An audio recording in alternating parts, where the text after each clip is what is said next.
Non stake holders बाहर से बुला बुला के उनको जो होना, उन लोगों को खड़ा करके उनका स्टेटमेंट ले रहे। और जो इतने लोग पार्लियामेंट में जो भी डिसेंट नोट दिए हैं, क्या उसमें कोई एक पढ़ा लिखा नहीं है?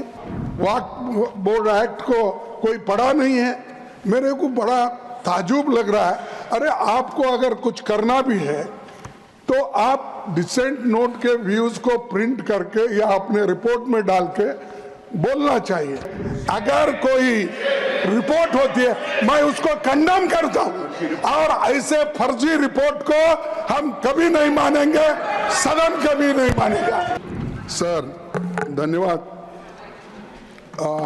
आपने जो सलाह हमको दी ठीक है, हम उसको मानते हैं, लेकिन यही तरीका अगर उधर वाले भी मान गए तो मैं समझता हूँ नड्डा साहब अपने मेंबर्स को बड़े कंट्रोल में रखे हैं।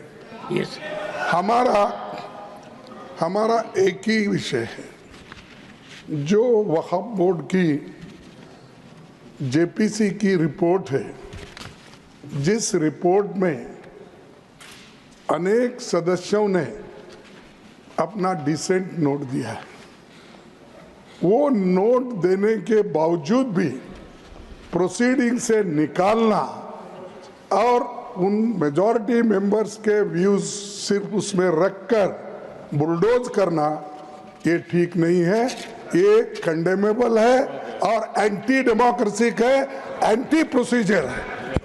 और दूसरी चीज नॉन स्टेक होल्डर्स बाहर से बुला बुला के उनको जो होना, उन लोगों को खड़ा करके उनका स्टेटमेंट ले रहे। और जो इतने लोग पार्लियामेंट में जो भी डिसेंट नोट दिए हैं, क्या उसमें कोई एक पढ़ा लिखा नहीं है, कोई जानता नहीं है, और वक्फ बोर्ड एक्ट को कोई पढ़ा नहीं है? मेरे को बड़ा ताजुब लग रहा है। अरे आपको अगर कुछ करना भी है तो आप डिसेंट नोट के व्यूज को प्रिंट करके या अपने रिपोर्ट में डाल के बोलना चाहिए, उसके बजाय उसको डिलीट करके अगर कोई रिपोर्ट होती है मैं उसको कंडेम करता हूं, और ऐसे फर्जी रिपोर्ट को हम कभी नहीं मानेंगे, सदन कभी नहीं मानेगा। और जब प्रोसीजर फॉलो नहीं होती, वो पार्ट ऑफ इस हाउस का विभाग नहीं बन सकता। तो इसीलिए मैं आपसे विनती कर रहा हूं कि उनको डायरेक्शन दीजिए, जो भी रिपोर्ट आई है वो अगर वो रिपोर्ट में डिसेंट व्यूज नहीं है तो उसको वापस भेजिए, निकाल दीजिए, और उसके बाद में फिर एक बार, दो बार और एक बार आप पुनर्विचार करके उस सभी डिसेंट व्यूज को डाल के आप पेश कीजिए, फिर आगे क्या होता हम देख लेंगे। दूसरी बात सर, देखो दूसरी बात सर, आप मालूम है जब मेंबर्स एजिटेट क्यों होते हैं, ये सिर्फ उनका घर का सवाल नहीं है। मैं अरे तो बहुत कोर्ट को बहुत करते, बैठो बहुत कोर्ट वाले हैं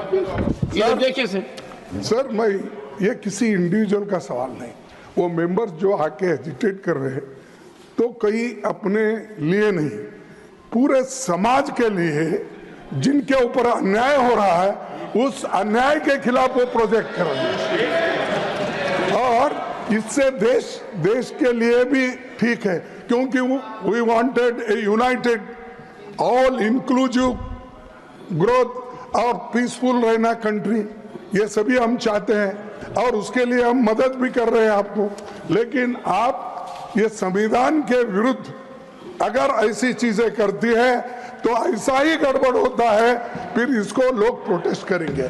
तो मैं नड्डा साहब से विनती करता हूं, क्योंकि नड्डा साहब जरा कम से कम पीसफुली सुनते हैं पहले के मेंबर्स लीडर के जब मुकाबले में। मैं एक दूसरे की मुकाबला नहीं कर रहा हूँ। कहते हैं not a member of this house. He is not a member of that.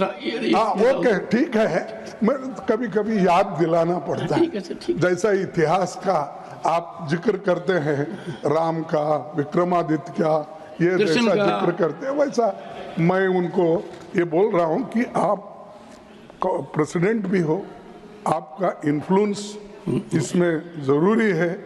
आप इसको विड्रॉ करने के लिए, और इसको अनकॉन्स्टिट्यूशनल है, इसीलिए जेपीसी को फिर से आप भेजिए और इसको आप प्लेस करने के लिए।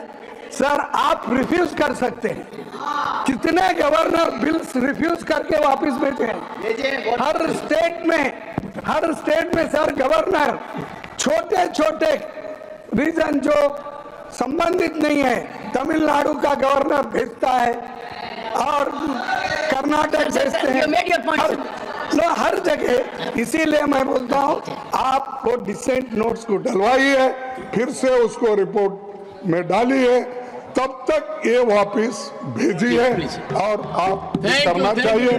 मैं आपसे विनती करता हूँ।